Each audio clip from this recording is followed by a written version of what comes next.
Então, eu sou Josélia, né? Josélia Carvalho, mais conhecida como Tia Jô, como as pessoas me conhecem, me chamam carinhosamente, me tratam carinhosamente aqui, em Codó e em alguns outros lugares que já passamos. Gosto de ser chamada de Jô, né? É um nome, um apelido carinhoso. E estou aqui em Codó há 9 anos e meio. Já me considero cidadã codoense. Você nasceu onde? Nasci em Itamaraju, na Bahia. Ah, baiana. Mas morei apenas 3 meses na Bahia, né? Então parte da minha vida foi acompanhando meu pai em uma empresa de construção civil. E passamos por Codó há muitos anos atrás, há uns 30 anos mais ou menos. E conheci muitas pessoas aqui em Bacabal, mas a maior parte da minha vida foi no sul, né? No sul do país, no Paraná, em Curitiba. Morei muito tempo em Curitiba, morei em Santa Catarina e morei também em alguns outros estados aí do Brasil, e divisa com a Bolívia, muitos lugares mesmo. Seus pais são da Bahia? Meus pais são baianos, né? Meu pai já partiu, já faleceu, Nelson. Sua mãe? E minha mãe é a dona Zélia, a irmã Zélia, mulher guerreira, mulher de oração, e também baiana, e hoje mora em Curitiba. Filhos? Quantos? Casal, quantos filhos? A nossa história é bem interessante, viu? Ela quer saber. Ela é bem interessante. Eu e Jô, nós nos conhecemos há mais ou menos desde a década de 80. Ela era recém-chegada aqui. Quase 42 anos. Perfeitamente. Eu já tinha uns 1 ano e meio, ou quase 2 anos de casado. E ela era uma adolescente que veio para cá, para Codó, e se tornou muito amiga da minha família, especificamente da minha esposa. E essa convivência durou o período em que a família dela morou aqui na cidade de Codó. Então ela era muito amiga da minha esposa. Eu sou viúvo, né? Vivi 25 anos no meu primeiro matrimônio, né? E temos histórias bem interessantes, até para servir de base, de orientação no contexto cristão, né? Eu sou oriundo de uma viuvez, de um novo casamento, e ela de um recasamento. Quando eu reencontro o Jô, posterior à minha viuvez, ela morando em Curitiba, e ela era proveniente de um divórcio de 11 anos. Então ela é divorciada com um filho, e eu viúvo com 3 filhas. Então, do meu primeiro matrimônio, nós temos 3 filhas, Maísa, Andressa e Giovana, e temos o Lucas, que é filho de Jô.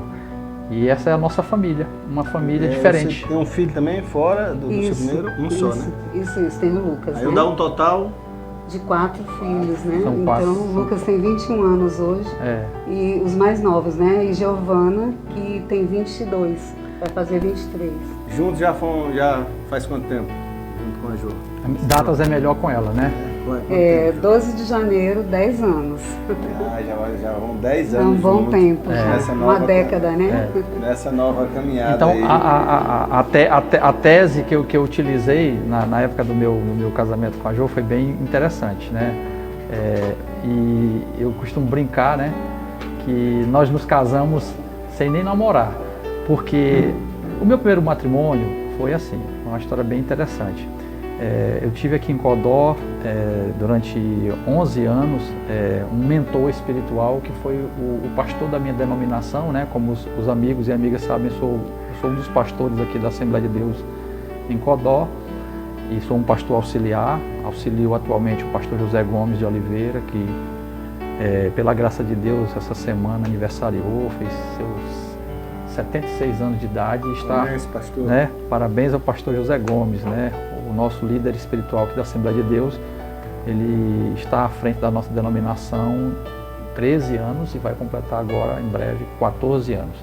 E o pastor da minha juventude foi o pastor Antônio Pedro Alves, que chegou aqui em Codó em 1983, se eu não me engano, e ele pastoreou essa igreja durante 11 anos. E eu desfrutei cerca de 10 anos desse ministério dele aqui como meu mentor, meu amigo, como eu disse, foi o pastor da minha adolescência. E ele contava muitas histórias acerca do casamento dele. Um casamento que aconteceu lá na década de 30, sob circunstâncias bem diferentes de um jovem naquela época. E eu brincava com ele dava essa liberdade, né? E eu dizia para ele, não, pastor, eu não tenho como me casar como no seu modelo, não, porque ele disse que casou e pediu a mão da moça lá para o pai dela em casamento, depois ele oficializou o casamento e não teve nem união de corpos, ele deixou ela lá com os pais e voltou para cuidar de uma casa que ele estava construindo, terminar uma roça, cuidar dos animais. Aí depois que ele foi lá, tempos depois, buscar a moça, e disse que nunca tinha pego nem na mão da moça. Aí eu, nos anos 80, né, novo convertido, eu disse, não, pastor, não, desse jeito para mim não dá certo, não. Casamento no contrato não dá certo, né. Aí, muito bem, aí eu me caso com 18 anos de idade, meu casamento aconteceu exatamente com 18 anos de idade, e eu dizia para minha esposa o seguinte, minha filha, quando eu tiver maior idade civil e tiver o meu primeiro emprego e tiver estabilidade, a gente casa. Com 18 anos, saindo do quartel, eu estava nessa circunstância, eu casei. Foi uma surpresa para as famílias, dois meninos casando, né? E no meu caso com o Jô foi diferente. Eu já tinha passado os 40 anos, era viúvo, e nós começamos a conversar pelas redes sociais. Nós estávamos no auge do Facebook, não era isso? Orkut? Era Orkut, né? Era Orkut, era Orkut. Explica que é Orkut, é muito jovem, a internet muda muito. Depois veio o Facebook. Era aquela comunicação lá do Orkut. Aí, ela em Curitiba, eu em Codó. Eu fiz, estou resumindo toda essa história, um pedido de namoro, noivado e casamento no intervalo mínimo de uma semana. Ela me chamou de louco, ela disse que esse negócio não ia dar certo, que eu tinha pouco tempo que tinha ficado viúvo. Mas assim, eu desejei dar continuidade a uma coisa que eu sempre preservei e prezei, que é família. E eu via na figura da Jô alguém da minha geração e eu tinha na minha cabeça aquela teoria.